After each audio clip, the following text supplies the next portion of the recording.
Former US President Donald Trump is now facing his second indictment, this time from the feds.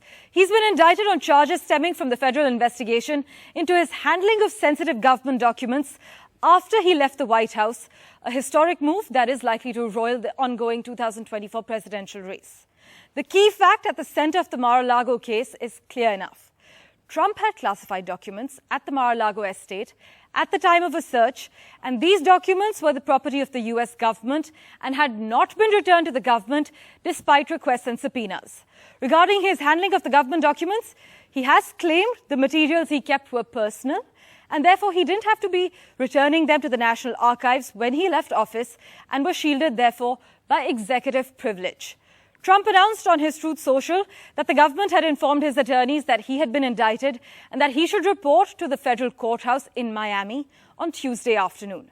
But this decision to pursue an indictment of Trump is a remarkable and unprecedented step, marking the first time the US Justice Department has brought federal charges against a former president.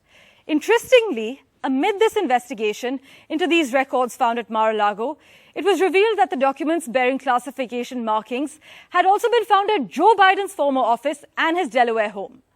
But can Trump still be elected president? Well, even if he's convicted, he can be elected president. This is what experts say, but there are practical reasons that could make it a big challenge for him. However, the charges sparked a fierce backlash from the former president's Republican allies. They may be trying to beat Donald Trump for their party's presidential nomination, but his competition has chosen largely to rally to his side. Florida Governor Ron DeSantis tweeted out criticism of federal law enforcement. There was a relatively modest response from Vivek Ramaswamy as well, who said that if he was elected, he would pardon Donald Trump. But this indictment does add to the legal perils hanging over Trump amid his third bid for the White House.